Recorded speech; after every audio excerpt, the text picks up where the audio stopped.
بالله من شرور أنفسنا ومن سيئات أعمالنا من يهده الله فلا مضل له ومن يضلل فلا هادي له أشهد أن لا إله إلا الله وحده لا شريك له وأشهد أن محمدا عبده ورسوله لا نبي بعده اللهم صل وسلم وبارك على هذا النبي الكريم نبينا محمد بن عبد الله وعلى آله وأصحابه ومن تبعه بإحسان إلى يوم الدين أما بعد سبحان الله والحمد لله ولا إله إلا الله والله أكبر ولا حول ولا قوة إلا بالله العلي العظيم اللهم أنت ربي لا إله إلا أنت خلقتني وأنا عبدك وأنا على أهلك ووعدك ما استطعت أعوذ بك من شر ما صنعت أبوء لك بنعمتك علي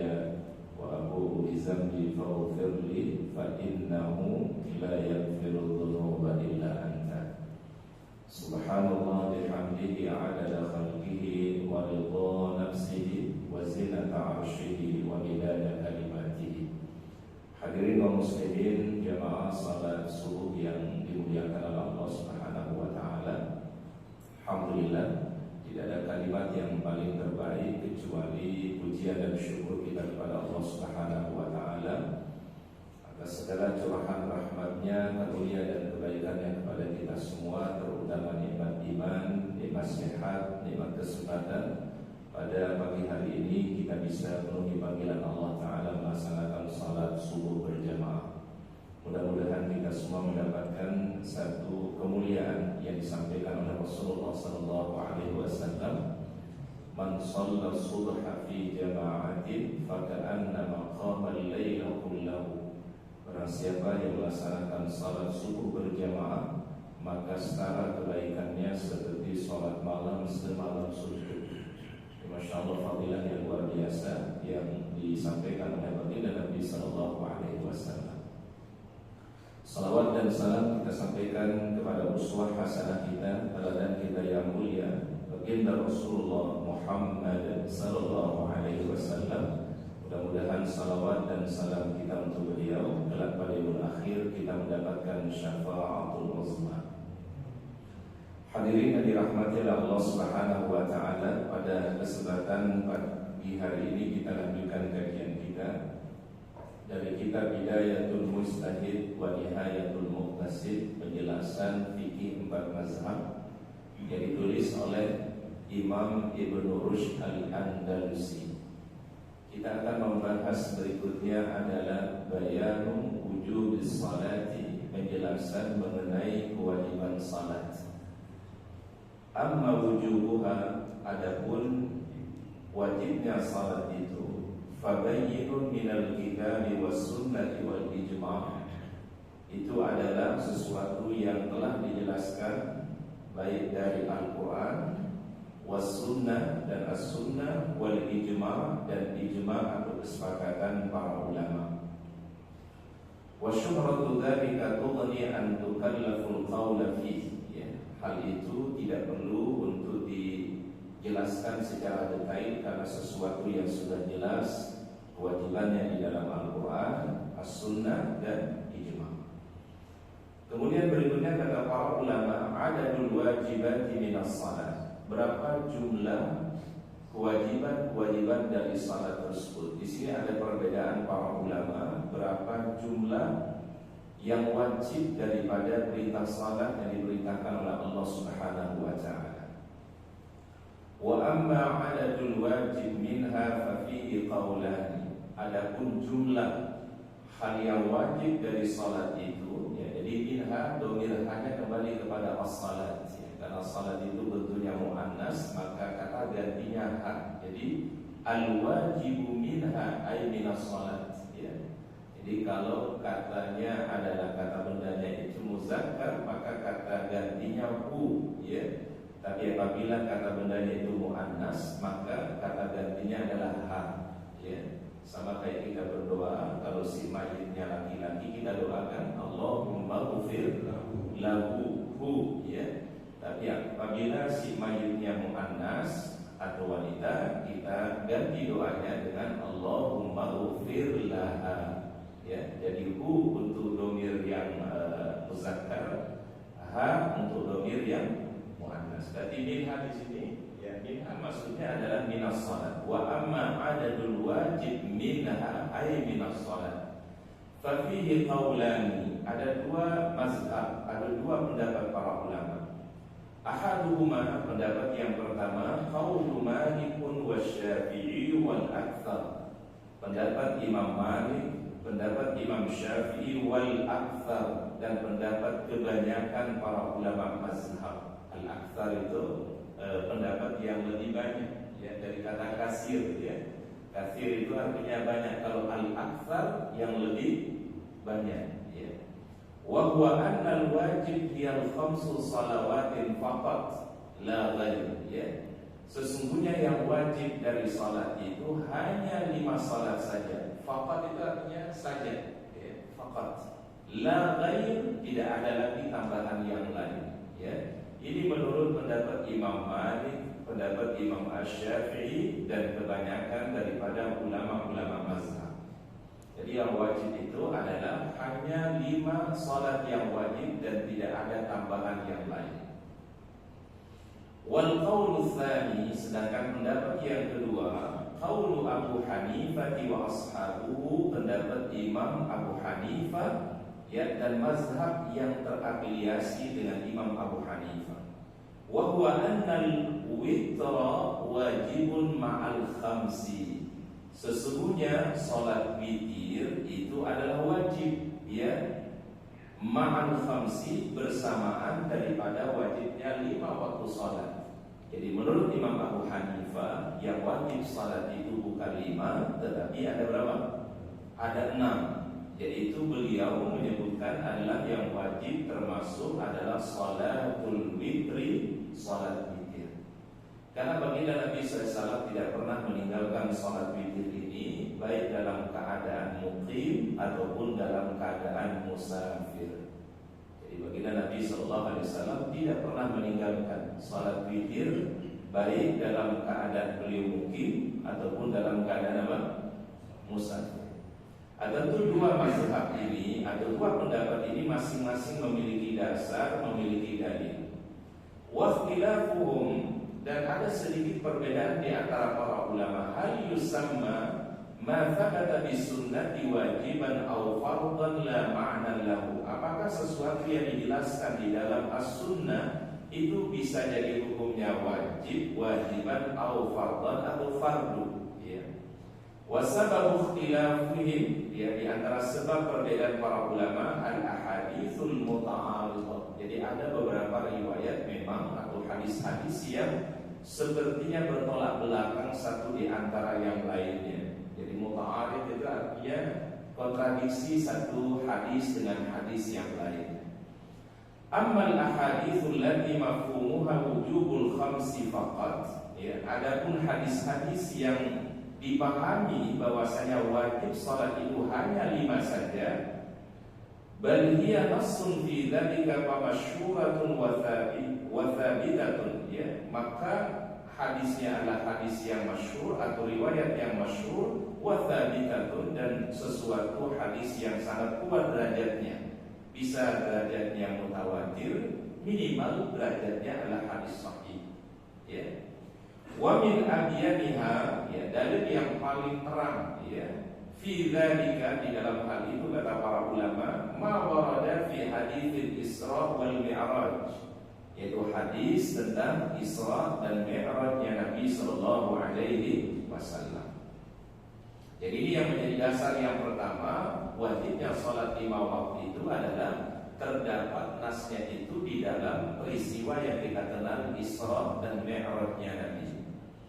Kalimat Isra dan Mi'raj itu berarti ada 2 kata, ya Pak, ya. Ada Isra dan ada apa? Mi'raj. Ini bukan satu kata atau satu makna, tapi makna yang berbeda.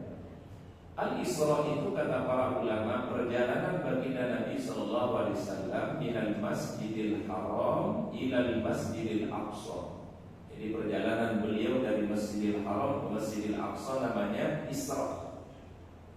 Kemudian beliau ya dari Al-Aqsa, beliau diangkat oleh Allah Subhanahu wa taala sampai ke Sidratil Muntaha, itu disebut dengan Mi'raj. Jadi Mi'raj itu ada diangkat ya. Kalau Isra perjalanan. Ya berarti kalau Isra itu ada di bumi, tetapi kalau Mi'raj itu urusan apa? Langit ya. Ada Isra dan ada apa? Mi'raj. Dan itu suatu yang masyhur di dalam sirah atau perjalanan sirah Nabi sallallahu alaihi wasallam. Di mana disebutkan di dalam peristiwa Isra dan Mi'raj itu, annahu lamma balagal fardha ila khamsin, ketika sampai kewajiban salat itu hanya sampai 5 waktu saja. Qala lahu Musa, ya, berkata Nabi Musa alaihissalam kepada baginda Rasul, ya, irji' ila rabbika, ya, kembalilah kepada Rabbmu, ya, mintalah kompensasi dari Allah Subhanahu wa taala. Fa inna ummataka la tutiqu dzalik, sesungguhnya umatmu wahai Rasulullah, wahai Muhammad, ia tidak akan mampu mengerjakan sebanyak 50 kali ya, karena pertama kali diperintahkan salat itu oleh Allah Subhanahu wa taala yaitu sebanyak khamsin ya. Khamsin itu berapa? 50. Kalau khamsun 5, Khamsin 50 ya. Faraja'tuhu, lalu aku kembali kepada Allah Ta'ala minta kompensasi, aku minta usaha Allah Ta'ala. Faqala ta'ala, lalu Allah Ta'ala berfirman, hiya khamsun wa hiya khamsuna, engkau kerjakan 5 kali salat tetapi pahalanya sama seperti 50 kali. Aku ulangi sekali lagi, Allah Ta'ala firmankan, hiya khamsun wa hiya khamsuna la yubaddalul qawlu ladayya, engkau kerjakan 5 tetapi pahalanya berapa? 50, karena satu kebaikan Allah Ta'ala lipat gandakan menjadi 10 kali kebaikan, 10 kali lipat. Maka walaupun diperintahkan cuma 5 kali, hakikatnya kata Allah itu adalah seperti orang mengerjakannya 50 kali. La yubaddalul qawlu ladayya, tidak akan pernah berubah sebuah ketetapan pada diriku, firman Allah Subhanahu wa taala. Karena Allah Ta'ala sudah menetapkan 50, ketika sudah diberikan rukhsah sampai 5 kali, tapi itu tidak akan merubah nilai daripada 50 kali kita kerjakan. Ini Masya Allah salah satu rahmat Allah Subhanahu wa ta'ala kepada umat Rasulullah sallallahu alaihi wasallam yang tidak diberikan kepada umat-umat terdahulu. Khamsun wa hiya khamsuna, jadi 5 kali dikerjakan tetapi kebaikannya sama dengan 50 kali. Wa hadithul a'rabiyul masyhur, dan hadis seorang badui ya. Jadi a'rabi itu artinya seorang badui yang sangat masyhur, alladzi sa'ala Nabi sallallahu alaihi wasallam, di mana seorang badui itu pernah bertanya kepada baginda Nabi sallallahu alaihi wasallam. Pertanyaan badui itu kepada Nabi sallallahu alaihi wasallam anil Islam, dia bertanya tentang apa? Rukun Islam.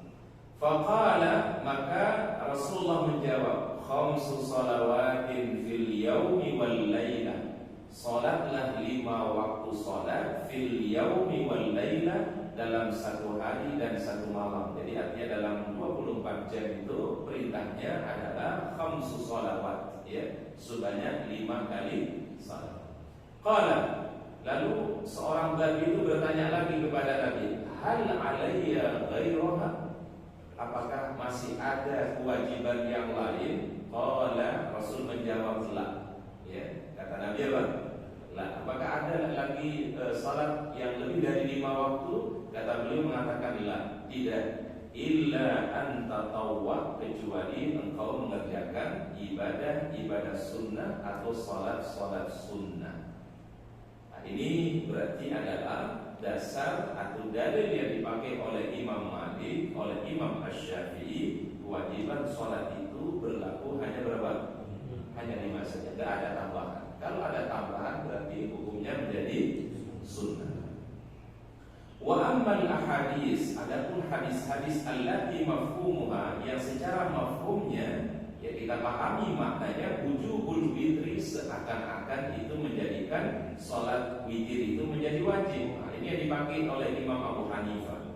Faminha hadits Amr bin Shu'aib an abihi an jaddi. Ada sebuah hadis dari Amr bin Shu'aib diriwayatkan dari ayahnya dan diriwayatkan dari kakeknya. Jadi hadis ini diriwayatkan dari ayahnya, ayahnya meriwayatkan dari siapa?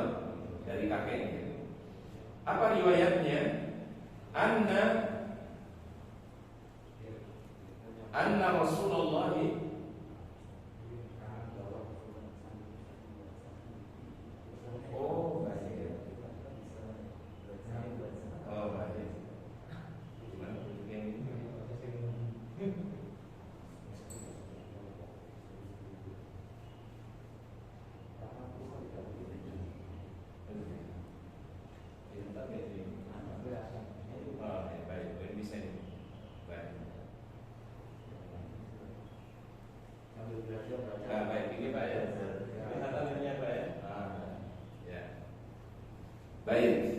Anna Rasulullah sallallahu alaihi wasallam, bahwasanya Rasulullah sallallahu alaihi wasallam qala bersabda. Apa sabda Rasulullah sallam? Innallaha, sesungguhnya Allah, ya, qad zadakum, telah menambahkan untuk kalian salatan, ya, satu salat. Wa hiyal witru, yaitu salat apa? Witir. Fahafidhu 'alaiha, maka jagalah witir tersebut. Kalimat hafizuha inilah yang dipahami oleh Imam Abu Hanifah. Kalimat memelihara, menjaga inilah yang dipahami oleh Imam Abu Hanifah. Witir itu menjadi hukumnya apa? Wajib. Sama seperti firman Allah misalnya hafidhu 'ala salawati was salatil wusta. Peliharalah salat 5 waktu itu dan salatul wusta. Salatul wusta salat apa?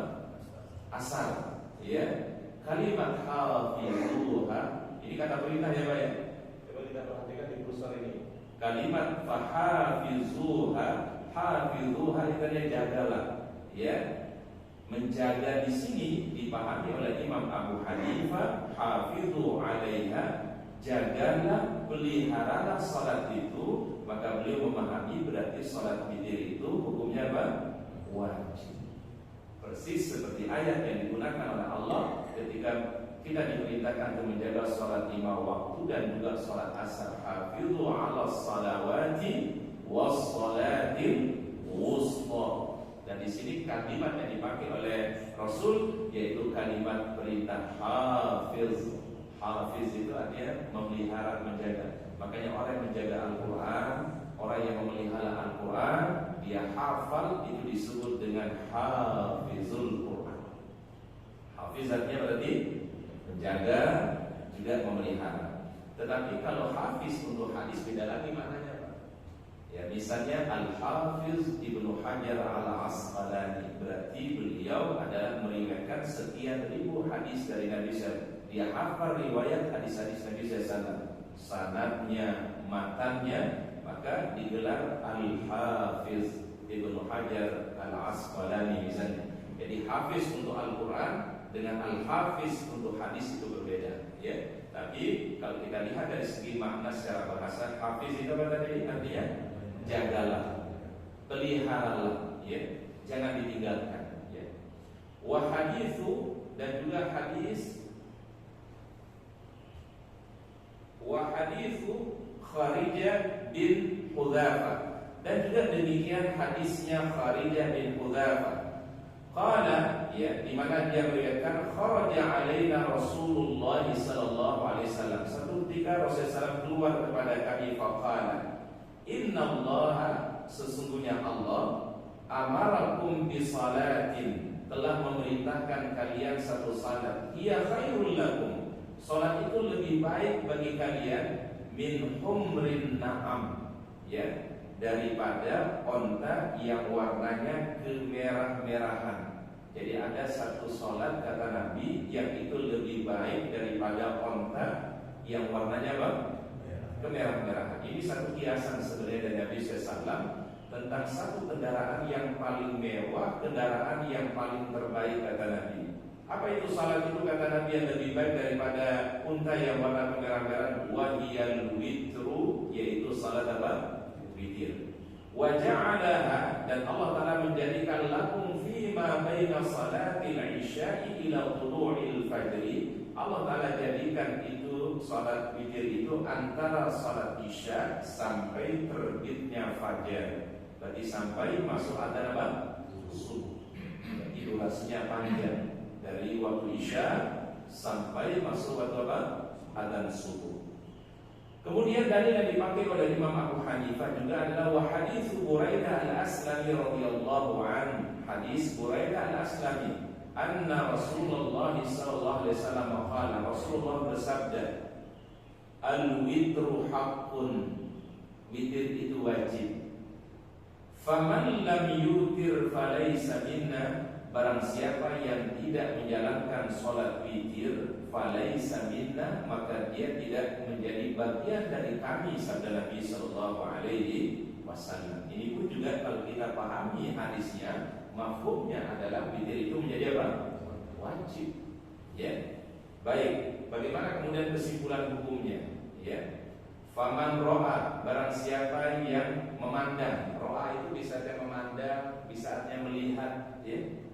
Maka di Al-Quran itu ada kalimat yang suka dipakai oleh Allah Ta'ala, alam tara kaifa fa'ala rabbuka bi ashabil fil. Ya, ro'a itu bisa saja melihat, bisa artinya memandang atau memahami.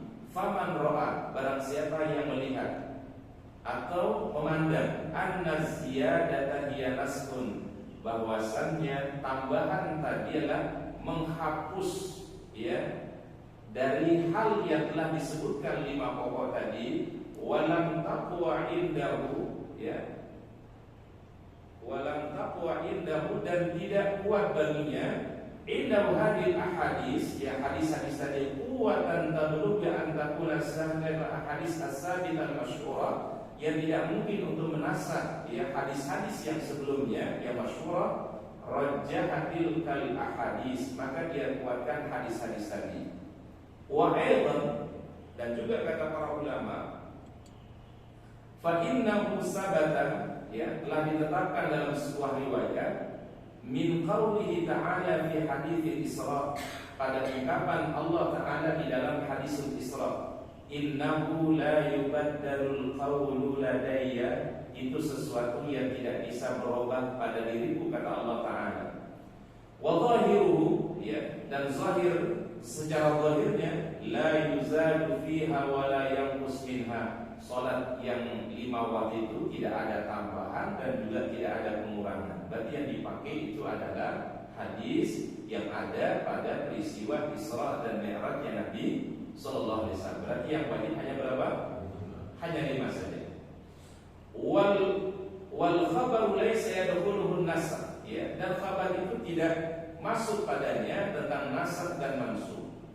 Wa man balagat 'indahu quwwatu hadhihi al-akhbar allati iqtadat ziyadah al-khamsi, tapi bagi yang memahami tambahan tadi itu adalah merupakan sesuatu tambahan yang mewajibkan untuk mengamalkannya, au jabal masir ila hadhihi ziyadah, maka wajib mengamalkan tambahan tadi. Seperti yang dipahami oleh Imam Abu Hanifah, tambahan daripada sholat witir itu beliau menganggapnya sebagai hal yang wajib daripada hal yang telah disebutkan oleh Allah Ta'ala, yaitu sholat 5 waktu. Nah, berarti adalah khobar di sini atau hadis di sini menguatkan tentang perintah sholat 5 waktu. Kalau sholat 5 waktu wajib, maka tambahan yang dijelaskan oleh Nabi pun menjadi hukumnya apa? Wajib. Nah, ini yang dipakai dasar cara pengambilan hukumnya oleh Imam Abu Hanifah. Dan memang Imam Abu Hanifah atau mazhab Hanafi, para jamaah, mereka kalau sudah selesai sholat isya, mereka melaksanakan lagi sholat witir berjamaah. Dan mereka biasa lakukannya berjamaah, ya. Dulu waktu kita kuliah di Mekah itu, teman-teman dari India, dari Pakistan, dari Bangladesh, biasanya habis sholat isya mereka bikin sholat lagi, ya. Sholatnya mereka berjamaah dan mereka lakukan sholat apa? Witir. Karena di dalam mazhab Abu Hanifah tadi adalah witir itu menjadi hukumnya apa? Wajib, ya. Nah, tapi kalau mazhab yang lain hukumnya adalah sunnatun muakkadah, ya, sunnah yang apa? muakkad. Muakkad itu artinya sunnah yang sangat ditekankan, ya, memang hampir-hampir menjadi wajib, ya. Baik, kemudian berikutnya adalah alaman tajibus salat, ya, kepada siapa kewajiban salat itu diperintahkan oleh Allah. Wa amma, adapun kata para ulama, wa amma, dan adapun alaman tajibu, kepada siapa wajib, fa'alal muslimi, kepada setiap pribadi muslim. Ala ini huruf jar, ya Pak, ya. Biasanya kalau ala kemudian ada kata benda di depannya, itu pasti harokatnya kasroh. Fa'alal muslimi, gak boleh dibaca fa'alal muslimah, fa'alal muslimu, gak boleh. Tapi dibacanya apa? Fa'alal muslimi, ya. Maka wajib sholat itu pertama berlaku bagi al-muslimi, orang yang muslim. Al-balighi, orang yang telah balik. Wala khilafa fi zalika, dan tidak ada khilaf di antara ulama di dalam hal itu. Jadi kewajiban yang paling utama salat itu berlaku bagi seorang muslim dan juga al-baligh, orang yang telah balik. Kemudian hukum tarikis salat. Nah, ini yang sering diperdebatkan oleh para ulama, dijelaskan oleh para ulama, bagaimana hukum orang yang meninggalkan salat, ya. Meninggalkan dalam bahasa itu tarik, ya. At-tariku, ya. Berarti tarik itu isim fa'il, ya. Hukum tarikus salat. Tariku apa artinya? Yang meninggalkan as-salat, ya. Ini isim fa'il, ya. Kalau ditinggalkan bahasa matruk, ya. Jadi sesuatu yang tertinggal itu matruk. Tapi kalau orang yang meninggalkan namanya tarik, ya. Tarik. Beda lagi dengan tarik, ya. Tarik dan tarik beda lagi, ya. Tarik, kalau tarik itu hanya yang membuka. Makanya dulu ada panglima Islam, ya, yang membuka atau menaklukkan Andalusia, namanya Tariq bin Ziyad, ya. Namanya siapa, Pak? Tariq bin Ziyad, ya. Dia menaklukkan sebuah wilayah yang kemudian menjadi peradaban Islam, yaitu peradaban Andalusia, ya. Kurang lebih sekitar 8,5 abad dikuasai Eropa saat itu oleh umat Islam, ya. Nah, ulama yang menulis kitab ini juga Ibnu Rushd al-Andalusi, ya. Berarti berasal dari mana, Pak? Andalusia, ya, dari Spanyol, ya. Nah, cuma kalau sekarang Spanyol ini terkenal apa, Pak? Pemain sepak bolanya, ya. Barcelona. Kalau dulu di situ lahirnya para ulama, Pak. Yang kita kaji misalnya kayak Al-Qurtubi itu, Pak, tafsir Al-Qurtubi itu ulama Andalusia, Pak. Ya, Al-Qurtubi Cordoba itu Qurtubi, ya. Itu ulama Andalusia. Bahkan sampai ada ditulis oleh seorang ulama daftar ulama-ulama yang lahir di Andalusia. Ternyata banyak sekali ulama-ulama, dan mereka ahli bukan hanya di bidang agama, tapi juga mereka ahli di bidang kedokteran, di bidang sains, di bidang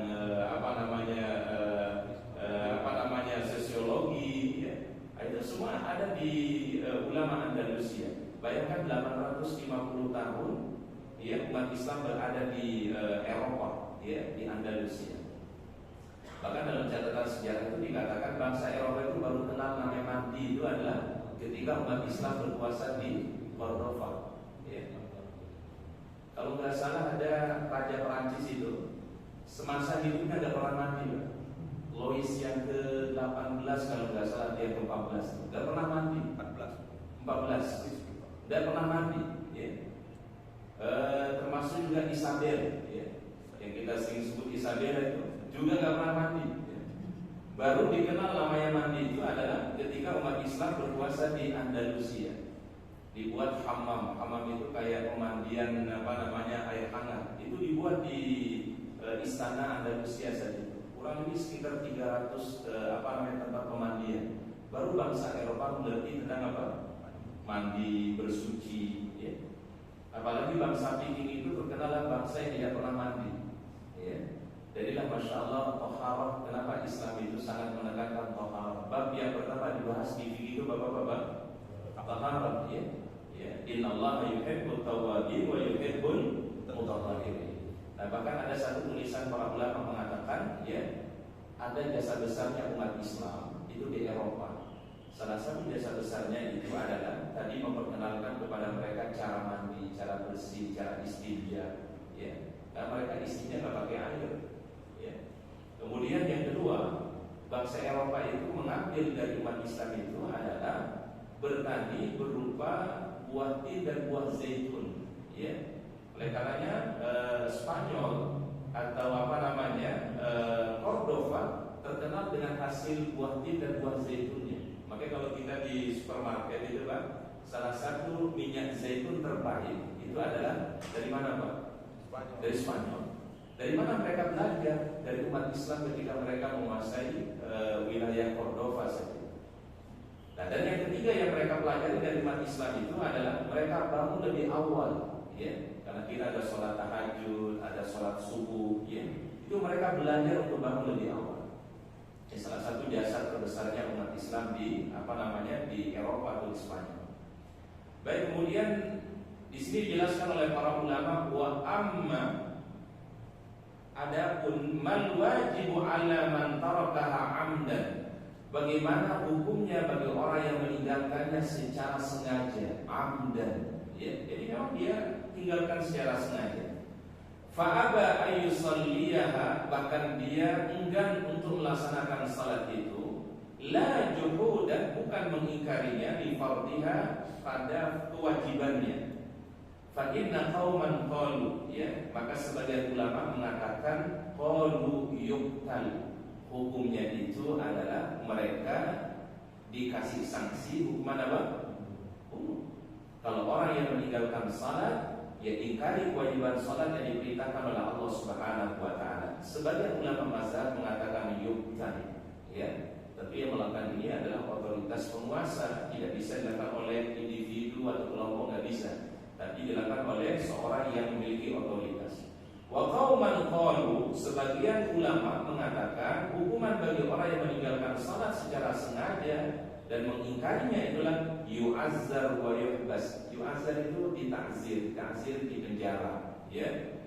Walladzi qalu yuqtal, adapun yang berpendapat bagi orang yang meninggalkan salat secara sengaja itu dikenakan hukuman mati, minhum man aujaba qatlahu kufran, ya. Apakah dia itu dikenakan hukum mati itu adalah karena dijatuhkan hukum kafir, atau dia itu adalah karena haddan itu karena ditegakkan hukum had, karena melanggar sesuatu yang diperintahkan oleh Allah.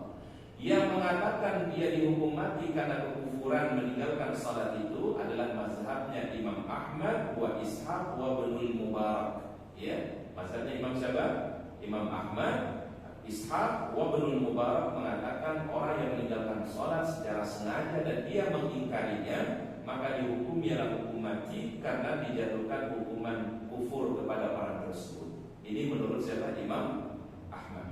Wa minhum man aujabahu haddan. Tapi ada orang yang beranggapan bahwa orang yang meninggalkan sholat secara sengaja dan dia mengingkari kewajibannya, maka itu dikenakan hukuman mati itu adalah karena haddan, ya, kayak dia diberikan sanksi melanggar sesuatu yang telah ditetapkan oleh Allah. Ya, kayak misalnya mohon maaf, kalau orang mencuri maka ada hukum hadnya. Apa hadnya? Dipotong tangan. Kalau ada orang membunuh ada hadnya. Apa hadnya? Yaitu dikisos, ya. Kalau misalnya minum khamar ada hadnya, dia didera sekian kali. Ini disebut dengan haddan. Wa huwa Malikun wa Syafi'i wa Abu Hanifah. Menurut pendapat Imam Malik, menurut pendapat Imam Syafi'i, Imam Abu Hanifah, dia itu adalah dikenakan hukuman tadi itu karena haddan. Haddan apa dia? Meninggalkan sesuatu yang telah diwajibkan oleh Allah. Tapi kalau Imam Ahmad mengatakan dikenakan hukuman mati itu karena telah dijatuhkan hukuman apa? Kufur, kafir. Ya, baik. Wa ahluz zahir, mazhab yang ketiga ahluz zahir, mimman ra'a habsahu wa ta'ziru hatta yusalli. Kewajiban bagi orang yang tidak meninggalkan, bagi orang meninggalkan salat itu wajib baginya di habsu. Habsu itu kayaknya diberikan sanksi berupa di penjara hatta yusalliya, sampai dia mau untuk menunaikan apa? Salat. Jadi ini ada 3 mazhab para ulama dalam menghukumi orang yang meninggalkan salat. Pertama, ada yang mengatakan dikenakan hukuman mati karena dijatuhkan hukuman apa? kufur. Siapa tadi? Imam Ahmad bin Hanbal. Yang kedua, dia dijatuhkan hukuman mati karena meninggalkan salat itu karena haddan. Haddan itu artinya adalah meninggalkan sesuatu yang telah ditetapkan perintahnya oleh Allah Ta'ala, maka dikenakan hukum had. Ketiga adalah, yaitu adalah diberikan hukuman berupa dia diberikan sanksi penjara sampai dia mau menunaikan apa? Salat. Karena dia meninggalkan, mengingkarinya, Pak. Ya. Wasababu bihadzal ikhtilaf. Adapun sebab daripada perbedaan para ulama ini, ikhtilaful athar. Karena perbedaannya beberapa athar. Athar itu hadis, maksudnya ya, hadis-hadis dari Nabi sallallahu alaihi wasallam. Wa dzalika, dan yang demikian itu annahu sabata anhu sallallahu alaihi wasallam qala. Nabi sallallahu pernah bersabda, la yahillu damu mri'in muslimin, tidak halal darah seorang muslim illa, kecuali bi ihda thalathin, kecuali ada 3 sebab. Jadi ada orang yang boleh dihukumi dengan hukum mati itu kecuali pada 3 hal. Pertama, kufrin ba'da imanin, orang yang kufur setelah dia beriman kepada Allah. Ini ada 2 maknanya para jemaah. Pertama maknanya adalah orang yang murtad. Kufrun ba'da imanin, dia murtad setelah diberikan iman oleh Allah. Au zinan ba'da ihsanin, orang yang berbuat zina dan ia telah menikah. Makanya di dalam hukum fikih itu pelaku zina itu kan ada 2, ada yang muhsan, bukan muhsin ya Pak, muhsan, wa ghairu muhsan. Jadi muhsan itu yang sudah berumah tangga, berbeda dengan yang belum menikah atau belum berumah tangga. Ya, hukumannya lebih berat berlaku bagi orang yang sudah menikah. Ya, hukumannya dirajam sampai meninggal dunia. Tetapi kalau dia masih bujang belum menikah, maka itu hukumannya hanya didera sebanyak berapa kali? 100 kali, dan diasingkan dari tempat tinggalnya selama 1 tahun. Walaupun nanti ada perbedaan para ulama apakah sanksi yang kedua ini berlaku atau tidak. Ya, jadi tidak hanya diberikan hukuman berupa didera 100 kali, tapi juga dia baik diasingkan, gak boleh lagi tinggal di tempat itu selama 1 tahun. Ya, jadi ini salah satu bentuk sanksi sosial sebenarnya yang diberikan oleh Rasulullah SAW. Kemudian salah satu penyebab yang ketiga juga orang itu boleh dikenakan hukuman mati adalah qatli nafsin bighairi nafsin, yaitu orang yang telah membunuh jiwa orang lain tanpa ada dosa atau kesalahan. Berarti yang dibolehkan untuk dihukumi mati itu ada berapa? Pertama, orang yang murtad. Yang kedua adalah pelaku zina yang sudah apa? Yang sudah menikah. Dan yang ketiga, orang yang membunuh. Makanya dalam hukum Islam yang membunuh tentu hukumannya apa? Qisas, ya. Ya ayyuhalladzina amanu kutiba 'alaikumul qisasu fil qatla. Dan memang mungkin inilah salah satu bentuk keadilan Allah Ta'ala para jamaah. Bayangkan kalau 1 jiwa dibunuh, pasti keluarga korban itu tidak mau terima. Siapapun dia, itu udah fitrah manusia, Pak. Mau dia beriman atau enggak beriman, Pak, kalau dia itu dibunuh, pasti keluarganya tidak terima. Karena kenapa? Tidak ada penghormatan yang paling tinggi dalam Islam kecuali penghormatan jiwa. Itulah yang kemudian memang dibacakan khutbah oleh Rasul ketika beliau khutbah Arafah, ya, di haji wada beliau. Apa kata beliau? Ya, sesungguhnya kalian berada di tanah haram ini, ya, berada di bulan haram ini, di tempat yang mulia ini, kata Nabi, ya.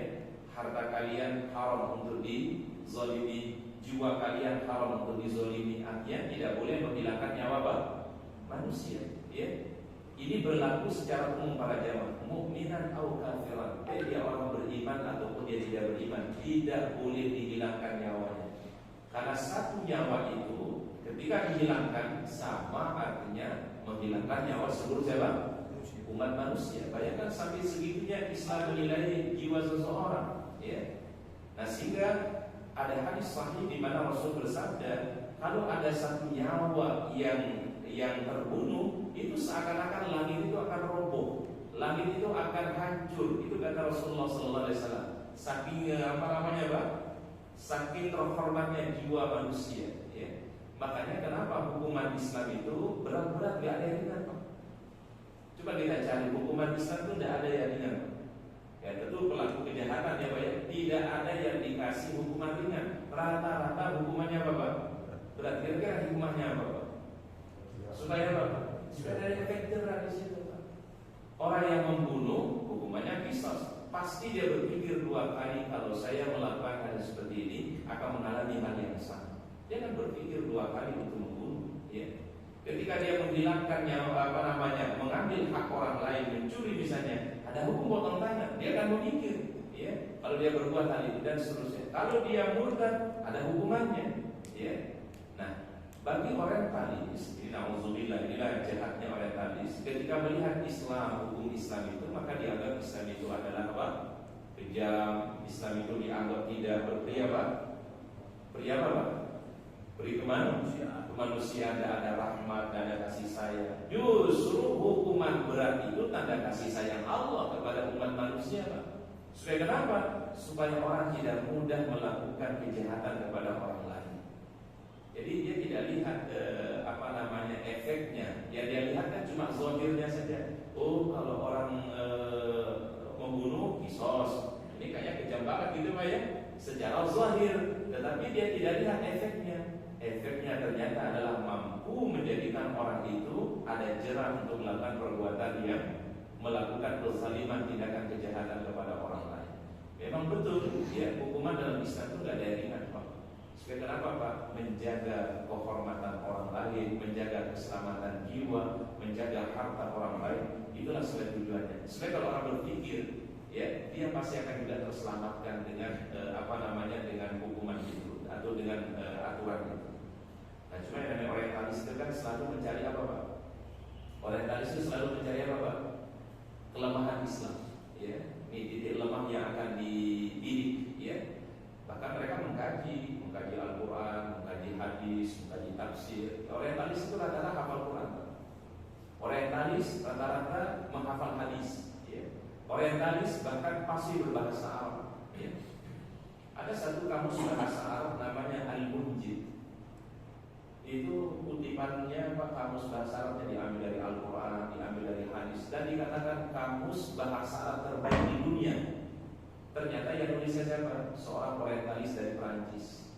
Dia belajar Islam, dia belajar Al-Quran, dia belajar hadis, belajar sirah, dia buat kamus terbaik.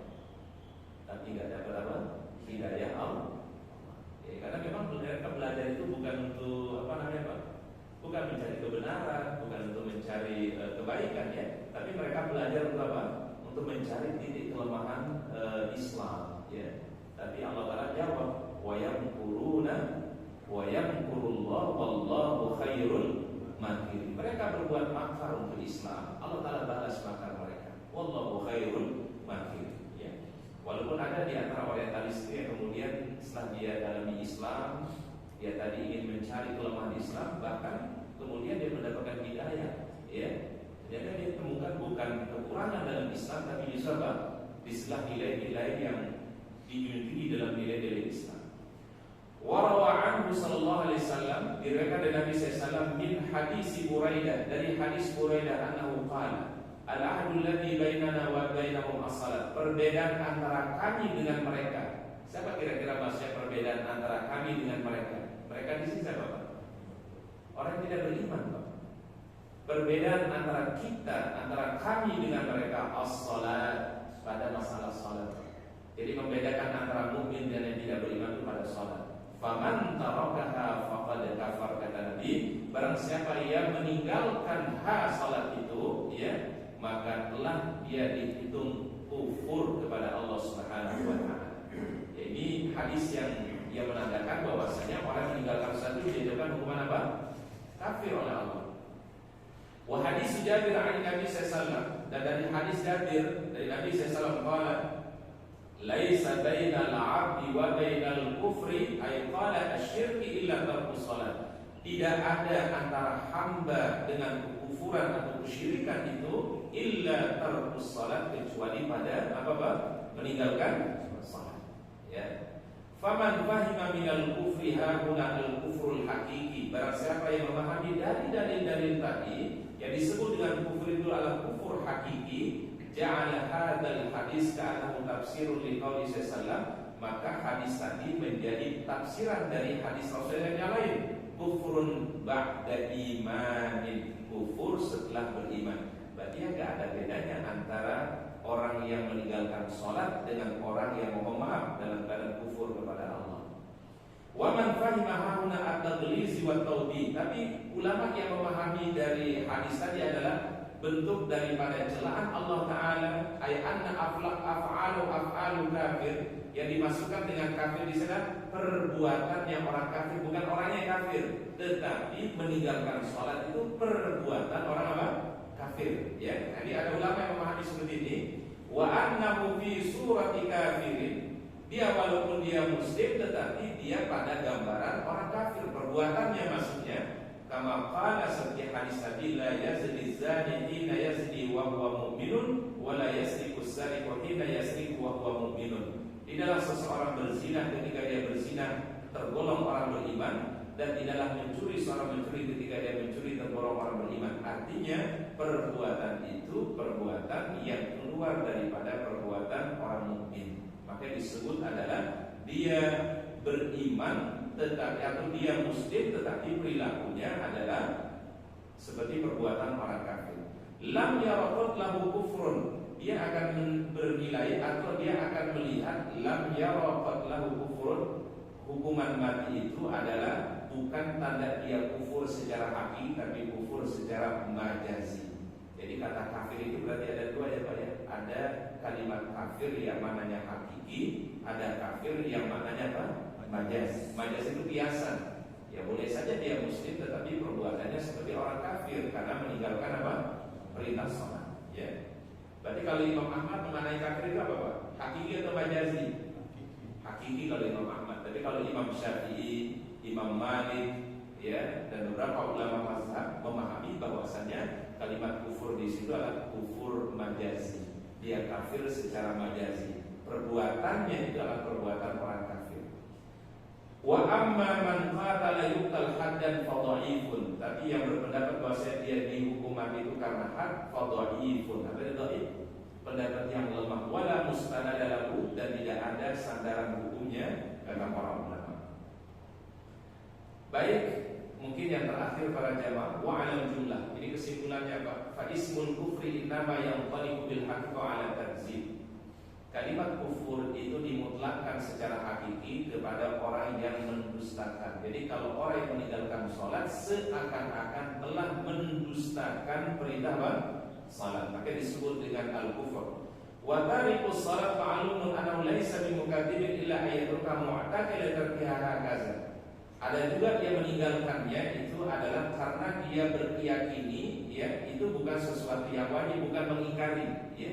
Ada mungkin orang yang tidak sampai ilmu kepada dia dianggap sholat itu enggak wajib, ya. Tapi yang paling berbahaya kata para ulama adalah orang-orang yang meninggalkan sholat dan mengingkari kewajibannya. Jadi ada juhud di situ Pak, ya. Berbeda mungkin ada orang yang meninggalkannya karena malas, karena lalai. Berbeda Pak dengan orang yang meninggalkannya dengan meyakini itu sesuatu yang tidak apa? Yang tidak diwajibkan oleh Allah Subhanahu wa taala. Ini kesimpulan yang dijelaskan oleh para ulama mengenai hukum orang yang meninggalkan salat. Ya, jadi ada 3 mazhab tadi. Mazhab yang pertama adalah kata Imam Ahmad, dia dihukumi kufur, ya. Kemudian jadi dia kenakan hukuman mati itu karena dihukumi kufur. Kemudian yang kedua dikenakan hukuman mati itu karena apa? Karena had. Dan yang ketiga adalah ahlul zahir adalah dia diasingkan atau dia diberikan sanksi sampai kemudian dia mau menunaikan salat, ya. Wallahu a'lam bishawab. Mungkin itu beberapa pembahasan yang dijelaskan oleh para ulama, ya, mengenai terkait kewajiban salat dan juga berapa jumlah yang wajib daripada perintah salat yang dijelaskan oleh Rasulullah sallallahu alaihi wasallam. Wallahu a'lam bishawab. Semoga Allah Taala berikan kita ilmu yang bermanfaat. Allah Taala menghadirkan keberkahan, kemuliaan, dan mudah-mudahan kita diberikan istiqomah oleh Allah Subhanahu wa taala. Baik, mungkin sebelum kita akhiri ada pertanyaan dari para jamaah, silakan Pak. Ada yang mau disampaikan Pak? Ada pertanyaan? Pak, Ya, baik. jadi witir itu bisa dikerjakan setelah sholat isya, sholat sunnah, badan. Habis itu baru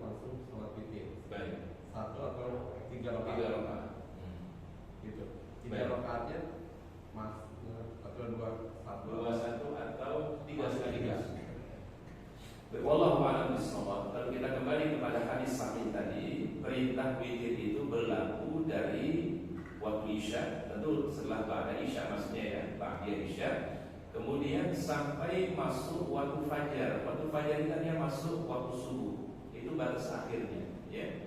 Nah, adapun kalau kita mengerjakannya, ada memang beberapa riwayat dari Nabi Shallallahu Alaihi Wasallam. Baginda Nabi mengerjakan terkadang witir itu 1 rakaat, terkadang beliau mengerjakan berapa?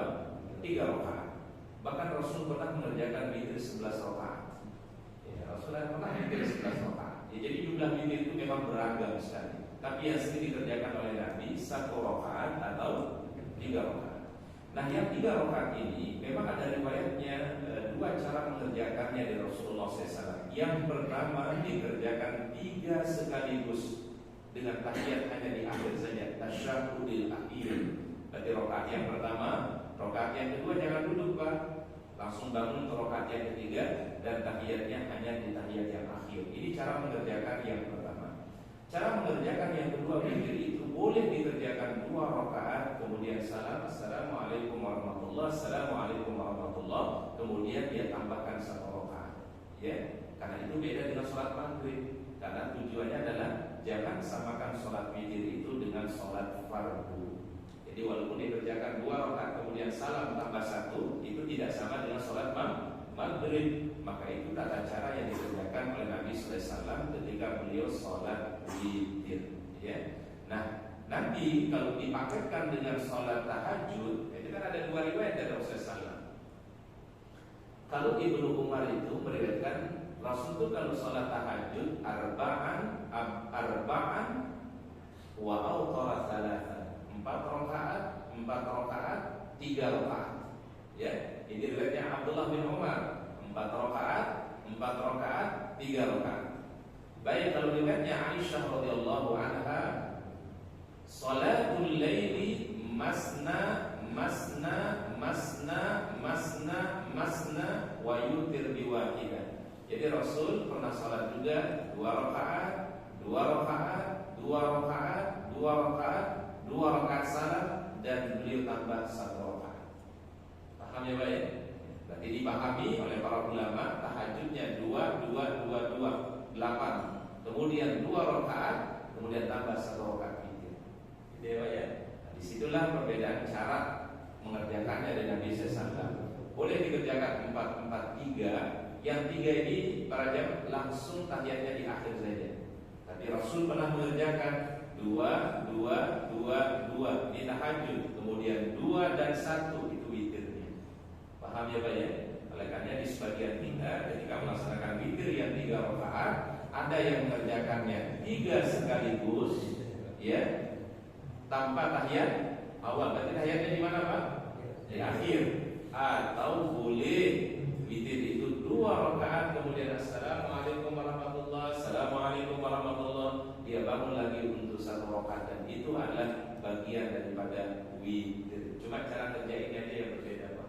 Ya, riwayat yang pertama sahih dari Nabi, rakaat yang cara yang kedua pun juga sahih dari Nabi Sallallahu Alaihi Wasallam. Silakan kembali kepada kita semua, karena itu pilihan-pilihan yang diberikan oleh Rasulullah Sallallahu Alaihi Wasallam. Baik, ada yang lain Pak? Ustaz. Iya, baik. Tentang hukum had. Iya. Itu kalau berzina yang muhson, kalau Islam itu maka akan dirajam. Kalau yang mencuri potong tangan, dan seterusnya. Itu yang melakukan kan ulil amri, penguasa. Sementara di kita penguasanya itu tidak tunduk pada hukum seperti itu. Baik. Nah, bagaimana? Kita berlaku hukum positif istilahnya kan? Iya, positif. Jadi bagaimana para muhson yang terlanjur berbuat zina atau pencuri yang mencuri termasuk koruptor dan lain-lain? Tapi dia tidak dihukumi dengan hukum. Sementara ulil amri kita itu tidak menerapkan syariat. Cara mengobatkah atau bagaimana? Iya. Wallahu a'lam bishawab. Karena aturan itu kan harus ditegakkan oleh ulul amri. Jadi tidak bisa apa masing-masing orang, oh kita terapkan hukuman ini, tidak bisa. harus ada wewenangnya, ya. Nah, sehingga di beberapa daerah yang yang diberikan keistimewaan seperti Aceh itu bisa menerapkan, ya. Tetapi di daerah secara umum, ya, yang bukan daerah istimewa itu kan berlaku hukum positif. Maka pertama kita sebagai ra'iyah, sebagai rakyat tentu kita tidak ada tanggung jawab, karena yang bertanggung jawab itu sebenarnya adalah otoritasnya ulul amri. Baik, kemudian kalau sekiranya ada orang, kata para ulama, berada di satu sistem yang bukan menerapkan sistem Islam, lalu dia mungkin melakukan satu kesalahan, perbuatan dosa besar misalnya, bagaimana cara dia bertaubat? Maka para ulama supaya terhindar dari apa yang menjadi sanksi, ya, secara hukum tadi, maka dia harus bertaubat, taubatun nasuha, ya, karena memang tidak berlaku hukum yang tadi dihina, ya, tapi dia cukup untuk bertaubat kepada Allah Ta'ala dengan taubatun nasuha. La yukallifullahu nafsan illa wus'aha, ya. Nah, karena ini adalah hukum yang tidak bisa diterapkan oleh individu, tidak bisa diterapkan oleh kelompok, ya, tapi harus diterapkan berdasarkan undang-undang, berdasarkan konstitusi, berdasarkan ulul amri. Nah, itulah yang dipakai.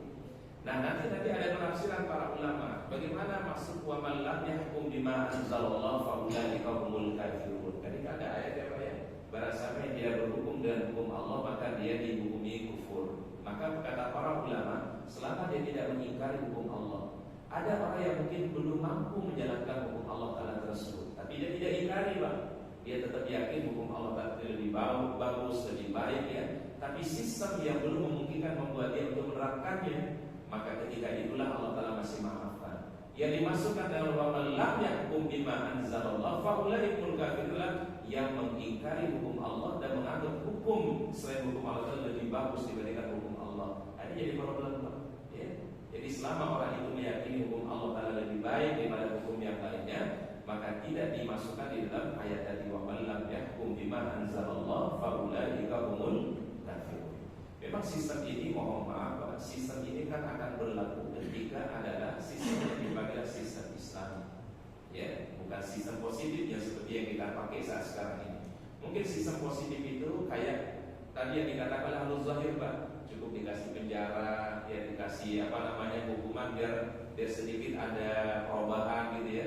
Tapi kalau kita kembali kepada hukum yang asalnya, itu lebih berat sebenarnya, Pak. Jadi takzir itu sudah berlaku bagi kesalahan-kesalahan yang mungkin yang masih bisa ditoleransi.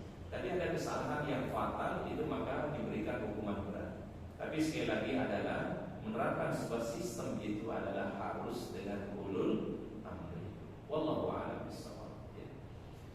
Baik, mungkin ini yang bisa kita kaji pada kesempatan hari ini. Kita akhiri dengan kafaratul majlis. Subhanallah wa bihamdika, asyhadu an la ilaha illa anta, astaghfiruka wa atubu ilaik. Assalamualaikum warahmatullahi wabarakatuh.